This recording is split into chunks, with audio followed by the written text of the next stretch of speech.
গপ্পসপ্পর আড্ডায় শুনছেন আজকের গল্প অনিশ দেবের লেখা রহস্য গল্প নীল রঙের মশারি। কণ্ঠে আছেন শ্যামলী দত্ত। অন্যান্য দিনের মতো আজকে বলি, যদি আমাদের এই ইউটিউব চ্যানেল গপ্পসপ্প সকলে ভালো লাগে তাহলে অনুগ্রহ করে লাইক, কমেন্ট, শেয়ার ও সাবস্ক্রাইব করলে আমাদের খুব ভালো লাগবে। আমরা আরো এগিয়ে যেতে পারবো। শুনছেন আজকের রহস্য গল্প অনিশ দেবের নীল রঙের মশারি। কণ্ঠে শ্যামলী দত্ত।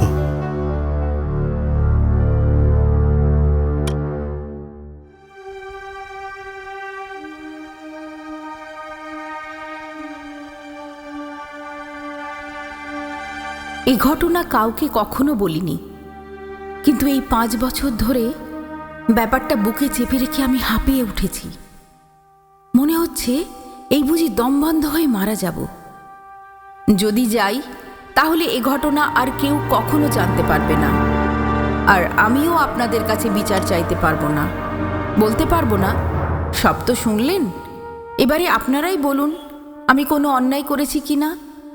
আমার বন্ধু রোহনকে আমি সত্যি সত্যিই খুন করেছি কিনা, ওকে আমি না আর পারছি না। কেন যেন মনে হচ্ছে এটাই আমার শেষ সুযোগ। এখন এই কাহিনী না শোনালে পরে আর কখনো। ব্যাপারটা শুরু হয়েছিল একটা নীল রঙের মশারি দিয়ে। সস্তায় এই মশারিটা কিনতে বাধ্য হয়েছিলাম, তাও আমার জন্য নয়, রোহনের জন্য। রোহনের চামড়া নাকি প্রজাপতির মতো নরম সরম, আর আমারটা নাকি গন্ডারের। তাই মশার কামড় আমি গায়ে না মাখলেও রোহন সেটা একেবারে সহ্য করতে পারে না। চিড়িয়া মোড়ের কাছাকাছি একটা পুরনো বাড়িতে দুটো ছোট ছোট ঘর ভাড়া নিয়ে আমি থাকি। ভাড়া নিয়েছিলাম সেই ছাত্র জীবনে, আর এখন চাকরি জীবনে পৌঁছে গেছি। তাই আজকের আগুন বাজারেও ভাড়াটা বেশ কম সমই রয়ে গেছে। আমার ঘর দুটো পাশাপাশি দোতলায়। বহুদিন ধরে ওদের দেওয়ালে রং পড়েনি, জায়গায় জায়গায় নোনা ধরে পলিস্তারা ফেঁপে গেছে। দুটো ঘরেরই পেছন দিকের দেওয়ালে লোহার গরাদ বসানো একজোড়া ছোট ছোট জানলা। জানলা দিয়ে তাকালে ফ্রিতে প্রকৃতি দেখা যায়। প্রকৃতি বলতে একটা বিশাল পুকুর, তার বেশিরভাগটাই শ্যাওলার সবুজ গুঁড়োয় ঢাকা। তার পাড়ে বড় বড় নারকোল গাছ সব সময় বাতাসে মাথা নাড়ছে। এছাড়া আমার ঘরের খুব কাছাকাছি একটা প্রকাণ্ড আম গাছ। গরমের সময়ে ছেলে ছোকরারা তার ডালে ডালে হনুমানের মতন দাপাদাপি করে। গাছগুলোর আশপাশ দিয়ে তাকালে আকাশ দেখতে পাই, আর বেশ কয়েকটা রঙিন পাখি রোজ ফ্রিতে দেখা দেয়। আমার ঘর জোড়ায় মশা আছে বটে, তবে তেমন মারাত্মক কিছু নয়। তাছাড়া ওরা তো ওই ফ্রি প্রকৃতিরই একটা পার্ট। আমার বাপি মাঝে মাঝে কলকাতায় কাজে এলে আমার কাছেই থাকে। মশার কামড় খেয়ে 2-4 বার আমার কাছে কমপ্লেন করেছে বটে, কিন্তু আমি তেমন গা করিনি। আবার 150-200 টাকা খরচ করব? বাপিকে বুঝিয়েছি 1-2 রাতের তো ব্যাপার, কয়েল জেলে চাদর মুড়ি দিয়ে ম্যানেজ করে নাও। কিন্তু রোহন অন্য জিনিস, ও ম্যানেজ করতে নারাজ। ও শিলিগুড়ির কোনো একটা ফার্মে ঢুকেছে, সেখান থেকে অডিটের কাজে প্রায় ওকে কলকাতায় পাঠায়, আর এসে ও আমার আস্তানাতেই ওঠে। তারপর কাজ মিটে গেলে কেটে পড়ে। আমার দুঘরে দুটো সস্তার তক্তপোষ আছে, তার উপরে বিছানা বিছানা ভাবওয়ালা যে লেয়ার দুটো পাতা আছে তাকে টোস্টে মাখানো মাখনের লেয়ারের সঙ্গে তুলনা করা যায়। তবে থিকনেস ওই মাখনের মতো হলেও সফটনেস তার মতো নয়। এ নিয়েও রোহনের কাছে আমাকে কথা শুনতে হয়। সত্যি ও খলিপা জিনিস। তো ওর উৎপাতেই মশারিটা কিনেছিলাম, এবং দামটা শেয়ার করার জন্য ও জোর করে 100টা টাকাও আমার হাতে আগাম গুঁজে দিয়েছিল। মশারিটা শ্যামবাজার 5 মাথার মোড়ের একটা দোকান থেকে কিনেছিলাম। দোকানে অনেক মশারি নিয়ে ঘাঁটাঘাঁটি করার পর বিরক্ত ও ক্লান্ত দোকানদার তার কোনো গুপ্ত কোটর থেকে এই নীল রঙের মশারিটা বের করে নিয়ে আসেন। মশারিটার রং বেশ উজ্জ্বল নীল। সাধারণত এই রঙের মশারি চোখে পড়ে না, আর তার কাপড়টাও দারুণ, রেশম রেশম ভাব। ভাবছিলাম দাম বোধহয় অনেক হবে, কিন্তু দোকানদার ভদ্রলোক কি জানি কেন মাত্র 125 টাকায় ওটা আমাকে গোছিয়ে দিলেন। বললেন, এরকম জিনিস আর পাবেন না, কম দামে কেনা, তাই মিনিমাম লাভে ছেড়ে দিলাম। তো ওই মিনিমাম লাভে কেনা মশারিটার থেকেই ম্যাক্সিমাম গোলমালের শুরু। প্রথম রাতে কোনো প্রবলেম হয়নি, কিন্তু দ্বিতীয় রাতে ব্যাপার স্যাপার দাঁড়ালো অন্যরকম। রাতে কোনো এক সময় ঘুম ভেঙে গেল, বাথরুম যেতে হবে। আমাদের এজমালি বাথরুম একতলায়। ঘর থেকে বাইরে বেরিয়ে সরু করিডোর ধরে ঘুম চোখে পা ফেলে এগোচ্ছি। নজরে পড়ল আমার পাশের ঘরটার দরজার একটা পাল্লা খোলা। ঘুম চটকে গেল পলকে। রাতে আমি ঘরটায় তালা দিই না, তবে বাইরে থেকে দরজা টেনে হাঁসকল লাগিয়ে দিই, কিন্তু সেটা তো নিজে থেকে আর খুলতে পারে না। তাহলে কি চোর ঢুকলো ঘরে? কিন্তু ঘরে তো চুরি করবার মতন বিশেষ কিছু নেই। তাছাড়া এই বাড়িটার দোতলায় আমি একা থাকলেও একতলায় 4 ঘর ভাড়াটে রয়েছে। দোতলায় কাউকে আসতে হলে সেই ঘরগুলো পেরিয়ে আসতে হবে। সেটা চোর ছাচোরের পক্ষে যথেষ্ট ঝুঁকির ব্যাপার। তাই আমার দোতলাটা সবসময় নিরিবিলি এবং নিরাপদ। এবাড়ির করিডোর বা সিঁড়িতে কোনো আলো নেই, কিন্তু তাতে আমার কোনো অসুবিধা হয় না। রাস্তার লাইট বা অন্যান্য ঘর থেকে ছিটকে আসা আলোয় দিব্যি কাজ চলে যায়। আর আকাশে চাঁদ থাকলে খানিকটা বাড়তি সুবিধেও পাওয়া যায়। তাছাড়া এত বছর এ বাড়িতে থেকে এর করিডোর বা সিঁড়ির প্রতিটি ভাঁজ আমার মুখস্থ হয়ে গেছে। তাই রাতে বাথরুমে যাওয়ার সময় কোনো কালেই আমি টর্চ ব্যবহার করি না। প্রথমে ভাবলাম চিৎকার করে লোক জড়ো করি, কিন্তু তারপরই মনে হলো এ পাড়ায় চুরি টুরি সেরকম ট্র্যাডিশন নেই। শেষে যদি দেখা যায় চোরটোর কিছু নয়, তাহলে ব্যাপারটা বিতিকিচ্ছিরি হাস্যকর এপিসোড হয়ে দাঁড়াবে। সুতরাং একটিবার দরজার পাশ থেকে উঁকি মেরে দেখি। পা টিপে টিপে দরজার খুব কাছে এগিয়ে গেলাম। দেওয়াল ঘেঁষে দাঁড়িয়ে খোলা পাল্লা দিয়ে উঁকি মারলাম ঘরের ভেতরে, এবং যা দেখলাম তাতে ব্যাপার স্যাপার আমার পছন্দ হলো না। প্রথম কথা, সিলিং ফ্যান ঘোরার শব্দ আমি শুনতে পেলাম, আর দেখলাম ঘরের জানলা দুটো খোলা।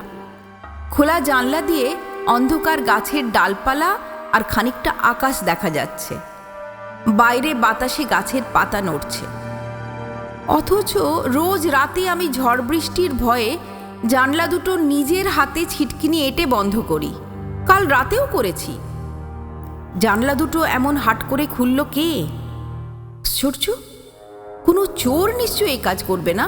মশারিটা কে যেন দড়ি দিয়ে তক্তপোষের উপরে দিব্যি টাঙিয়ে দিয়েছে, আর মশারির ধারগুলো পরিপাটি করে পাতলা তোষকের নিচে গুঁজে দিয়েছে। জানলা দিয়ে ছুটে আসা বাতাস আর সিলিং ফ্যানের হাওয়ায় মশারির নীল কাপড়ে তীর তীরে ঢেউ খেলে যাচ্ছে। মশারিটা আমি মোটেই টাঙাইনি, ওটা ভাঁজ করে ঘরের একপাশে দাঁড় করানো একটা ছোট টেবিলে রেখেছিলাম। তাহলে খুব দ্রুত চিন্তা করছিলাম, যুক্তি দিয়ে ঘটনাগুলো ব্যাখ্যা করার চেষ্টা করছিলাম। তাতে যেটা মনে হলো, নিশ্চয়ই বাপি কিংবা রোহন কাল গভীর রাতে আচমকা এ বাড়িতে এসে হাজির হয়েছে। নিচের ভাড়াটেরা ওদের চেনে, তাই দোতলায় উঠে আসতে কোনো অসুবিধে হয়নি। তারপর আমাকে অযথা ডেকে ঘুম না ভাঙিয়ে চুপচাপ তক্তপোষে শুয়ে পড়েছে, এবং টেবিলের ওপরে নতুন মশারিটা দেখে বিনা দ্বিধায় সেটা কাজে লাগিয়েছে। কিন্তু কে এই রাতের কুটুম্ব, বাপি না রোহন? এবার ঘরের ভেতরে পা রাখলাম আমি। সুইচ টিপে আলো জ্বাললাম, একই সঙ্গে ডেকে উঠলাম, কে? বাপি? কোনো সাড়া নেই। আমি দরজার কাছে দাঁড়িয়েই মশারির ভেতরটা দেখার চেষ্টা করলাম, কিন্তু আলো জ্বালার ফলে মশারির নীল রঙের ঘন বুনোট পেরিয়ে ভেতরটা দেখা যাচ্ছে না। তবে আবছা একটা আভাস মতন পাওয়া যাচ্ছে। মনে হচ্ছে যেন মশারির ভেতর কেউ শুয়ে আছে। আমি আবার ডেকে উঠলাম, কে? রোহন? এবারে আগের চেয়ে জোরে ডেকেছি, কিন্তু তাও কোনো উত্তর দিল না, কিংবা ঘুমের ঘোরে ডাক শুনতে পেল না। ভৌতিক কিংবা অলৌকিকে আমার ছিটে ফোটাও বিশ্বাস নেই, অন্তত কোনো কালেই ছিল না। কিন্তু এখন যে একটু গা ছমছম করছিল না তা নয়। আমি কিছুক্ষণ চুপচাপ দাঁড়িয়ে রইলাম। খোলা জানালা দিয়ে বাতাস ঢুকছিল, আম গাছের পাতা খসখস শব্দ তুলছিল। আমার মনে হচ্ছিল মশারিটা যেন একটা প্রাণী, থম মেরে কিসের জন্য যেন অপেক্ষা করছে। আমি আবার বাপি আর রোহনের নাম ধরে ডাকলাম। তারপর আর একবার। মশারি তবুও চুপচাপ। মশার পিনপিন শব্দ কানে এলো। আমি এক দৃষ্টি মশারিটার দিকে তাকিয়ে, মশারিটাও মনে হলো ওর অদৃশ্য চোখ দিয়ে আমাকে দেখছে। কিছুক্ষণ এভাবে কেটে যাওয়ার পর টের পাচ্ছিলাম আমার কপাল, গলা, ঘাড় ঘেমে উঠেছে। আমি টেনশনে আর থাকতে পারলাম না। হঠাৎই দুঃসাহসের একটা ঝটকা খেলে গেল আমার মাথায়। সেই ঝটকায় ক্ষিপ্ত পাগলের মতো ছুটে গেলাম মশারিটার দিকে। হ্যাঁচকা টানে মশারিটা তুলে ধরলাম শূন্যে। টানা হ্যাঁচড়ায় একটা দড়ি পট করে ছিঁড়ে গেল, আর দলা পাকানো মশারিটা খামচে ধরে আমি বোকার মতো দাঁড়িয়ে রইলাম। কারণ মশারির ভেতরে কেউ নেই, বিছানা শূন্য। অবাক চোখে বিছানার দিকে তাকিয়ে যখন এই মাঝরাতের হেঁয়ালির উত্তর ভাবছি, তখন হঠাৎই নাকে একটা গন্ধ পেলাম। গন্ধটা অনেকটা যেন হালকা ঘামের গন্ধ। একই সঙ্গে বিছানায় হাত দিয়ে সামান্য উষ্ণতাও টের পেলাম, যেন বিছানায় এতক্ষণ ধরে কেউ শুয়েছিল, এইমাত্র উঠে চলে গেছে। মাথার বালিশের দিকে তাকিয়েও যেন মাথার গোল ছাপের একটা আদল চোখে পড়ল। বালিশের কাছে ঝুঁকে পড়ে জোরে শ্বাস টানলাম। নারকোল তেলের গন্ধ নাকে ভেসে এলো। সোজা হয়ে দাঁড়িয়ে কপালে গলায় হাত বুলিয়ে ঘাম মুছলাম। ভূত প্রেত কিছুই দেখিনি, অথচ তাও আমি এত ভয় পাচ্ছি কেন? হতে তো পারে রোহন কিংবা বাপি হয়তো এসছে সত্যি, তারপর উঠে বাথরুমে গেছে। নিজেকে ভুল বোঝানোর চেষ্টায় আমার ভেতরে একটা ঝড় বইছিল। বেশ বুঝতে পারছিলাম যুক্তি ক্রমশ হেরে যাচ্ছে কুসংস্কারের কাছে। একটু পরে আমি মশারিটা ফেলে দিলাম বিছানায়। মনে সাহস জড়ো করে ঘরের বাইরে বেরিয়ে এলাম। করিডোর ধরে গেলাম বাথরুমের দিকে, কিন্তু যা আন্দাজ করছিলাম তাই। বাথরুমে কেউ নেই, না বাপি না রোহন। সুতরাং বাথরুম সেরে আবার উঠে এলাম দোতলায়। খোলা দরজা দিয়ে উঁকি মারলাম। ঘরের অবস্থা একই রকম। টিউবলাইটটা একইভাবে জ্বলছে, সিলিং ফ্যান চলছে, মশারিটাও পড়ে আছে বিছানায়। বিরক্তির একটা শব্দ করে ঘরের আলো পাখা নিভিয়ে দিলাম। দরজার পাল্লা টেনে দিয়ে হাঁসকল লাগিয়ে দিলাম আবার। নিজের ঘরে ফিরে এসে অন্ধকারে বিছানায় শুয়ে শুয়ে মশারিটার কথা ভাবতে লাগলাম, কিন্তু কিছুতেই একটা সহজ স্বাভাবিক ব্যাখ্যা দাঁড় করাতে পারলাম না। পর পর 3 দিন, কিংবা বলা ভালো 3 রাত্রির বেশ নিশ্চিন্তে কাটল। মাঝরাতে উঠে পাশের ঘরের হাঁসকল খুলে দেখেছি কোনো অলৌকিক ব্যাপার নেই। জানলা দুটো দিব্যি বন্ধ এবং মশারিটা ভালো ছেলের মতো টেবিলের ওপর ভাঁজ করা অবস্থায় শুয়ে আছে। তখন মনে হলো সেদিন রাতে যা দেখেছি সেটা আমার মনের ভুল নয় তো। হয়তো ভাবছিলাম রোহন কিংবা বাপি হঠাৎ করে কলকাতায় চলে আসতে পারে, মশারিটা টাঙিয়ে দিলে আর ওদের মশার কামড় খেতে হবে না। হয়তো আধো ঘুমে এসব নিয়েই স্বপ্ন দেখছিলাম। তারপর স্বপ্নের ঘোরে পাশের ঘরের দরজা খুলে ওসব ভুলভাল জিনিস দেখেছি। হয়তো আমি সে রাতে ঘোরতরভাবে ঘুমিয়ে চলার অসুখে পড়েছিলাম। এসব ভেবে ভেবে শেষ পর্যন্ত মেনে নিলাম যে আমি সে রাতে ভুলই দেখেছি। তাই 4 নম্বর রাত্রিরে বেশ নিশ্চিন্ত মনে বিছানায় গা এলিয়ে দিলাম। কিন্তু সেদিন রাতে যা দেখলাম সেটা বিশ্বাস করা বেশ কঠিন। বাথরুমে যাওয়ার জন্য মাঝরাতে ঘুম ভেঙে গেল। করিডোরে এসে পাশের ঘরের দরজার সামনে থমকে দাঁড়ালাম। কান পেতে ঠাউর করার চেষ্টা করলাম। হ্যাঁ, সিলিং ফ্যানটা ঘুরছে, পুরনো পাখার কিচকিচ শব্দ শোনা যাচ্ছে। তাড়াতাড়ি হাঁসকল খুলে দরজার পাল্লা ঠেলে দিলাম ভেতরে। নীল মশারিটা তক্তপোষে পরিপাটি করে টাঙানো রয়েছে। মশারির ওপাশে জানলা দুটো খোলা। জানলা দিয়ে ঢুকে পড়া বাতাসে এবং সিলিং ফ্যানের হাওয়ায় মশারির কাপড় নড়ছে, দুলছে। দৃশ্যটা দেখা মাত্রই আমি সেদিনের মতন হাত বাড়িয়ে সুইচ টিপে দিলাম। 2 বার ঝিলিক মেরে টিউবলাইট জ্বলে উঠল। আর তখনই মনে হলো দরজার হাঁসকল তো বাইরে থেকে বন্ধ ছিল। তাহলে কেউ ভেতরে ঢুকে মশারিটাই বা টাঙালো কি করে, আর পাখাই বা চালালো কি করে? একটা ঠান্ডা ভয় আমাকে জাপটে ধরল। মনে হলো ঘরের বাতাস কমে গেছে, আমার দম বন্ধ হয়ে আসছে। আলো জ্বালার জন্য মশারির ভেতরটা দেখা যাচ্ছিল না। তাছাড়া বাতাসে মশারির কাপড়ে ঢেউ খেলছিল বলে দেখতে আরো অসুবিধে হচ্ছিল।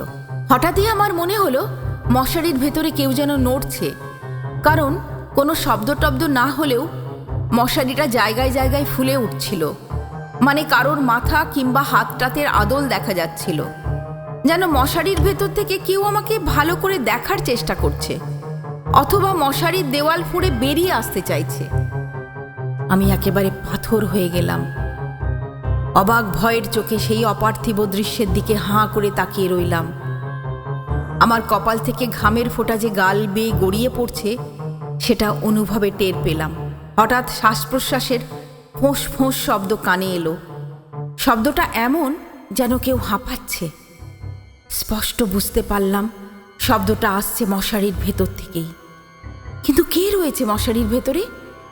মশারির ভেতর থেকে সে বেরিয়ে আসতে পারছে না কেন? জানি অবাস্তব চিন্তা, কিন্তু তবুও অকুল পাথারে খড়কুটো আঁকড়ে ধরার মতন আমি রোহন আর বাপির নাম ধরে ডেকে উঠলাম। কিন্তু যে কণ্ঠস্বর আমার গলা দিয়ে বেরিয়ে এলো সেটা আমার কাছেই অচেনা ঠেকল। রোহন, বাপি। কোনো সাড়া নেই, তবে শ্বাস প্রশ্বাসের শব্দ শোনা যাচ্ছে। রোহন, রোহন, এবার বেশ জোরে ডেকেছি, বাপি, বাপি, বাপি। কিন্তু এবারেও কোনো সাড়া নেই, শুধু ভারী শ্বাস প্রশ্বাস। গলা পর্যন্ত ভয়ে টইটুম্বুর অবস্থাতেও আমার মধ্যে কি করে যেন একটা মরিয়া ঝোঁক ঝলসে উঠল।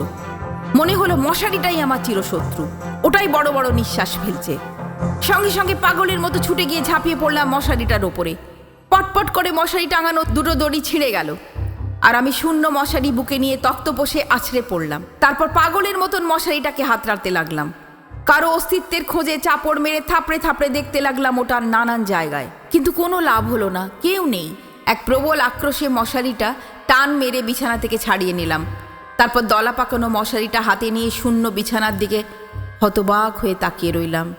কেউ কোথাও নেই, শুধু আগের দিনের মতো বালিশে কারোর মাথার ছাঁচ চোখে পড়ল, নাকে এলো ঘামের গন্ধ, আর বিছানায় হাত রেখে মনে হলো যেন বাড়তি উষ্ণতা টের পেলাম। ভয়ে স্পঞ্জের মতো ফোঁপড়া হয়ে গেলাম, আর তার ফাঁক ফোকরে ঠান্ডা ভয়ে স্রোত ঢুকে গেল। আমি বিছানায় বসে পড়লাম, বারবার খোলা জানলা আর দরজার দিকে তাকাতে লাগলাম। মনে হচ্ছিল কেউ বুঝি আমাকে ফাঁকি দিয়ে কোনো রকমে ওই জানলা কিংবা দরজা দিয়ে সটকে পড়েছে, আবার এক্ষুনি হয়তো আচমকা ফিরে আসবে ঘরে। যদি সত্যি আসে, ভয়ে ঘামতে শুরু করলাম। মশারিটা মেঝেতে ছুঁড়ে ফেলে বিছানা ছেড়ে আচমকা ছুট লাগালাম দরজার দিকে। চটপট আলো পাকার সুইচ অফ করে দরজা টেনে বন্ধ করে দিলাম। তারপর হাঁসকল লাগিয়ে দিয়ে সোজা নিজের ঘরে। ঘরের আলো জ্বেলে সেই অবস্থাতেই শুয়ে পড়লাম বিছানায়। ভয়ে সারা রাত এক ফোঁটাও ঘুম এলো না। মাথাটা অসহ্য যন্ত্রণায় দপদপ করতে লাগলো। কানে তখনও ভেসে আসছে ভারী শ্বাস প্রশ্বাসের শব্দ। মনে মনে ঠিক করলাম কালই মশারিটাকে আগুনে পুড়িয়ে খতম করব, এবং এই অন্ত্যেষ্টির কাজটা রাতের অন্ধকারে তিনতলার ছাদে কিংবা পুকুর পাড়ে গিয়েই সারতে হবে। তখনও জানি না আগামীকাল আমার কি কাল হবে। সকাল 9টা নাগাদ রোহন হৈ হৈ করে এসে আমার ঘরে ঢুকলো, কিন্তু তার অনেক আগেই মশারিটার এক কোণে শুকনো রক্তের দাগটা আমি আবিষ্কার করে ফেলেছি। আজ সকালে কষ্ট করে আর ঘুম থেকে উঠতে হয়নি, যেহেতু সারাটা রাত বলতে গেলে জেগেই ছিলাম। সকালে হাত মুখ ধুয়ে নমনম করে চা বিস্কুট খেয়ে সোজা চলে গেছি পাশের ঘরে। মশারিটা অগোছালোভাবে মেঝেতে পড়েছিল, ওটা তুলে নিয়ে বিছানায় বসলাম। এই বস্তুটার মধ্যে কোন অলৌকিক ব্যাপার লুকিয়ে আছে সেটা আজ আমি তন্ন তন্ন করে খুঁজে দেখতে চাই। জানলা দুটো খোলাই ছিল, সেদিকে তাকালে চোখে পড়েছে সকালের রোদ, গাছের সবুজ পাতা, পুকুরের জল, 2-4টে পাখি। এসব দেখে মনেই হয় না পৃথিবীতে অলৌকিক বলে কিছু থাকতে পারে। কাল রাতে এ ঘরে ঢুকে যেসব কাণ্ড কারখানা দেখেছি সেগুলোও আর সত্যি বলে মানতে মন চায় না। সুতরাং বেশ হালকা মন নিয়েই মশারি পরীক্ষার কাজ শুরু করেছিলাম, এবং মনে মনে যেন ধরেই নিয়েছিলাম শত পরীক্ষা করেও তেমন কিছু পাওয়া যাবে না। কিন্তু পেলাম। মশারিটার এক কোণে ভাঁজের আড়ালে একটা দাগ দেখতে পেলাম। দাগটা মাপে 1 টাকার কয়েনের চেয়ে বেশ খানিকটা বড়, রং কালচে লাল। দাগটার উপরে আলতো করে আঙুল বোলাতেই আমার গোটা শরীর শিরশির করে উঠল। মনে হলো যেন জ্যান্ত সাপের গায়ে হাত দিয়েছি। চট করে আঙুল সরিয়ে নিলাম, কিছুক্ষণ অপেক্ষা করার পর মনে সাহস এনে দাগটা ধীরে ধীরে নিয়ে এলাম নাকের কাছে। মাথা ঝুঁকিয়ে গন্ধ শুঁকলাম। মনে হলো যেন আবছা আষ্টে গন্ধ পেলাম। তখন সব মিলিয়ে উত্তর বেরোলো একটাই, দাগটা রক্তের দাগ। কিন্তু এখানে রক্ত এলো কোথা থেকে? এ কি মশার পেটের রক্ত? প্রশ্নটা মনে জেগে উঠতেই হাসি পেয়ে গেল আমার। অন্তত কয়েকশো রক্তচোষা মশা মারলে পর এরকম মাপের একটা রক্তের দাগ তৈরি হতে পারে। সুতরাং আমি যা ভাবছি তাই, দাগটা রক্তের, তবে মশার নয়। দোকান থেকে মশারিটা কেনার সময় এই দাগটা আমার চোখে পড়েনি। পড়লে বোধহয় ভালোই হতো, মশারিটা কিনে এভাবে হেনস্থা হতে হতো না। এরপর রোজকার কাজ শুরু করলাম বটে, কিন্তু রক্তের দাগের ব্যাপারটা আমার মাথা থেকে গেল না। তখনও জানি না রোহন হুট করে এসে হাজির হবে। 9টার কাছাকাছি বাইরে থেকে রোহনের ডাক শুনতে পেলাম। পেরো পেরো বলে ডাকতে ডাকতে রোহন দোতলায় উঠে এলো। তারপর শটান ঢুকে পড়লো আমার ঘরে। ঢুকেই একটা চেয়ার দখল করে বসে পড়লো রোহন। লম্বা হাঁপ ছেড়ে বলল, পেরো শোন, এই ক্ষেপে 3 দিন থাকবো। সালা, এই চাকরিটা করে লাইফ হেল হয়ে গেল, আর বাঁচতে ইচ্ছে করে না। কথা শেষ করেই পকেট থেকে সিগারেটের প্যাকেট বের করলো। আমার দিকে হাত বাড়িয়ে বলল, দে দে, আগুন দে। রোহন এইরকমই, ভীষণ মুডি। আমার নাম পরিমল, ডাকনাম পরি, কিন্তু রোহন সেই ছোটবেলা থেকেই আমাকে পেরো বলে ডাকে। আমার এতে আপত্তি ছিল, কিন্তু রোহন পাত্তা দেয়নি। এক তুড়িতে সব আপত্তি উড়িয়ে দিয়েছে। তারপর থেকে ওই পেরোর গেরো আমার কপালে গেঁথে গেছে। একটা ড্রয়ার থেকে লাইটার বের করে রোহনকে দিলাম। ও ফাঁস করে আগুন জেলে সিগারেট ধরালো। সিগারেটে টান মারতে মারতে লাইটারটা আমার হাতে ফিরিয়ে দিল। কয়েক সেকেন্ড পরই ও হুকুমের ঢঙে বলল, 1 গ্লাস জল খাওয়া, তারপর তোর হাতে তৈরি ফার্স্ট ক্লাস চা। আমি ঘরের এক কোণে গিয়ে প্লাস্টিকের বোতল থেকে একটা গ্লাসে জল ঢালতে লাগলাম। রোহন আবার সরাসরি বোতল থেকে জল খেতে পারে না, ওর কিছু খুচরো বাবুয়ানি আছে। রোহন আমার ছোটবেলার বন্ধু হলেও ওর সঙ্গে আমার কোনো তুলনাই হয় না। কোথায় ও আর কোথায় আমি।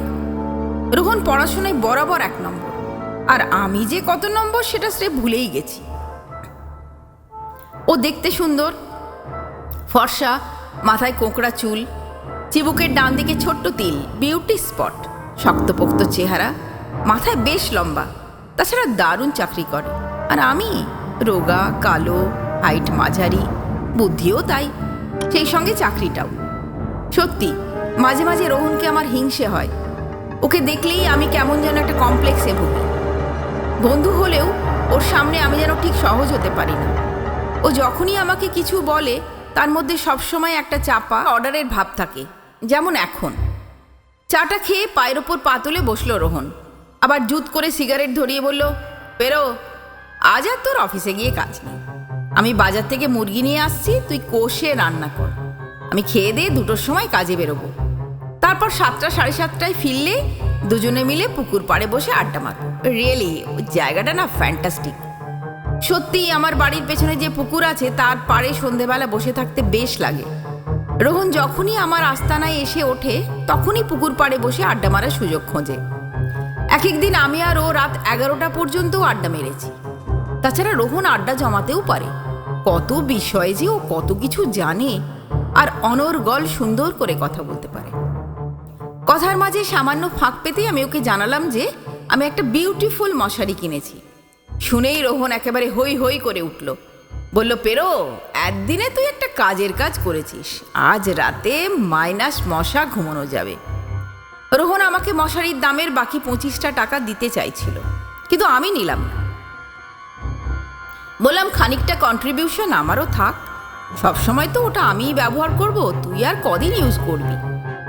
মশারিটার বাকি ইতিহাস রোহনকে কিছুই জানালাম না, কারণ ও সেসব বিশ্বাস তো করবেই না, উল্টে আমাকে প্যাক দিয়ে দিয়ে জান কাহিল করে ছাড়বে।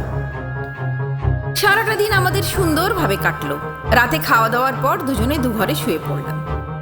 সন্ধ্যে থেকেই আমার মধ্যে একটা টেনশন কাজ করছিল, বারে বারে অন্যমনস্ক হয়ে পড়ছিলাম। রোহন সেটা টের পেয়ে বেশ কয়েকবার আমাকে ধাতানি দিয়েছে, পেরো, কোন দিকে তোর মন পড়ে আছে বলতো।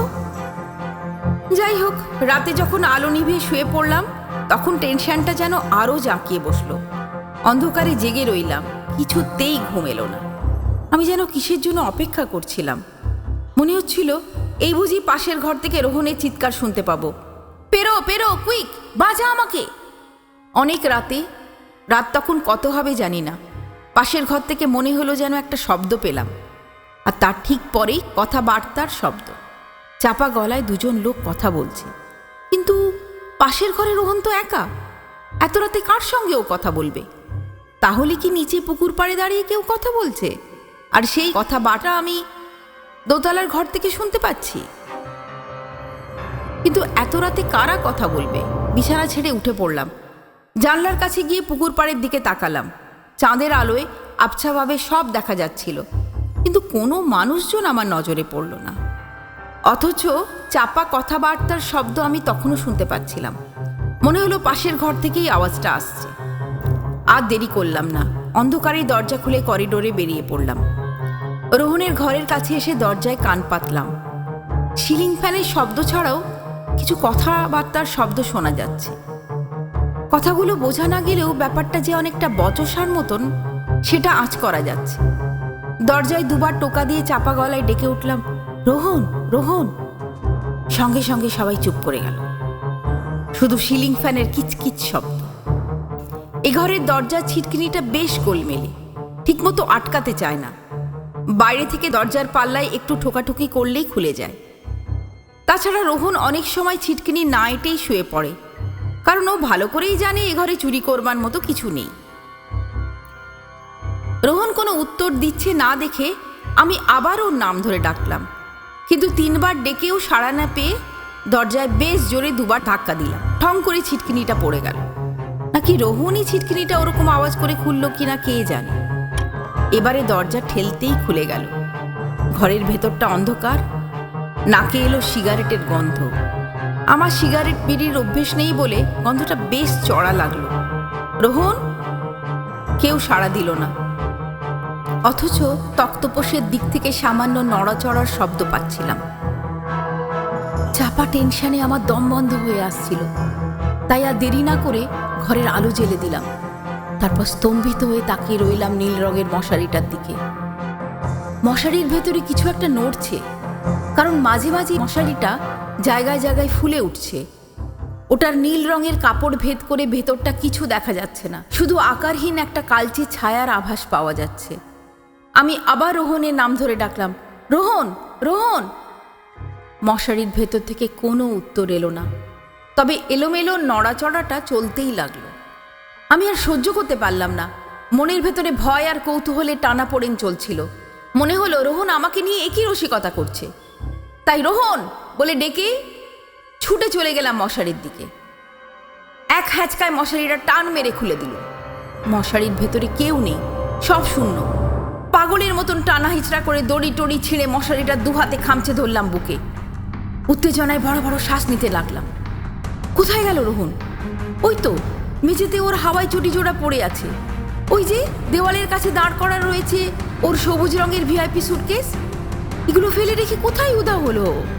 তাছাড়া গেলই বা কোথা দিয়ে? ওর ঘরের দরজা তো ভেতর থেকে বন্ধ ছিল। আমি ভয়ে থর থর করে কাঁপতে শুরু করলাম। রক্তের দাগ লাগা এই ভয়ঙ্কর মশারিটা নিশ্চয়ই রোহনকে। না না, এ অসম্ভব। আর ভাবতে পারলাম না। এই হতচ্ছাড়া মশারিটাকে আগে আমি পুড়িয়ে ছাই করব, তারপর রোহনকে খুঁজব, থানা পুলিশ করব, কাগজে আর টিভিতে বিজ্ঞাপন দেব, যে করেই হোক রোহনকে আমি খুঁজে বের করবই। কিন্তু আগে মশারিটার ব্যবস্থা করতে হবে এক্ষুনি। মশারিটাকে প্রাণপণে জাপটে ধরে ছুটে চলে এলাম আমার ঘরে। ড্রয়ার থেকে লাইটার বের করে নিয়ে রওনা দিলাম তেতলার ছাদের দিকে। সিঁড়ি দিয়ে ওঠার সময় মনে হলো মশারিটা সাপের মতো নড়ছে, আমার হাতের বাঁধন ছাড়াবার চেষ্টা করছে। আমি আরো জোরে ওটাকে আঁকড়ে ধরলাম। প্রচণ্ড ভয় থেকে একটা অদ্ভুত মরিয়া শক্তি আমার ভেতরে তৈরি হয়ে গিয়েছিল। সেই শক্তির জোরেই ছাদে এসে পড়লাম। মশারিটাকে মেঝেতে ছুঁড়ে ফেলে সঙ্গে সঙ্গে লাইটার জেলে ধরলাম ওটার গায়ে। মশারিটা জ্বলতে শুরু করলো। আমি একটু দূরে সরে গিয়ে হাঁপাতে লাগলাম।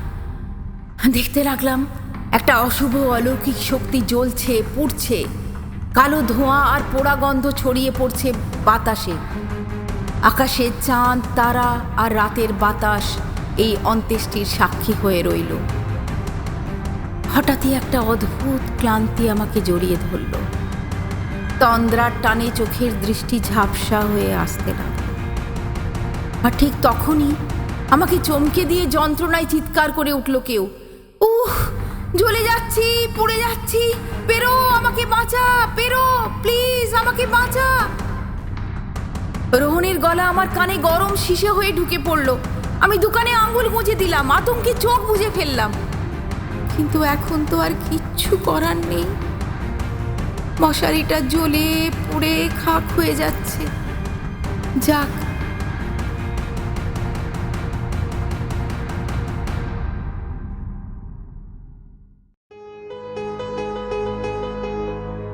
এতক্ষণ শুনছিলেন আজকের গল্প নীল রঙের মশারি, অনিস দেবের লেখা। কণ্ঠে ছিলেন শ্যামলী দত্ত। যদি আজকের গল্প সকলের ভালো লাগে তাহলে কমেন্ট সেকশনে কমেন্ট করলে আমাদের খুব ভালো লাগবে। তাছাড়া আমাদের এই ইউটিউব চ্যানেল গপ্পসপ্প যদি সকলে লাইক, শেয়ার ও সাবস্ক্রাইব করেন তাহলে আমরা আরও এগিয়ে যাবার সাহস পাব। আজকের মতো বিদায় নিচ্ছি, আবার দেখা হবে আগামী পর্বে। সকলে ভালো থাকবেন, সুস্থ থাকবেন।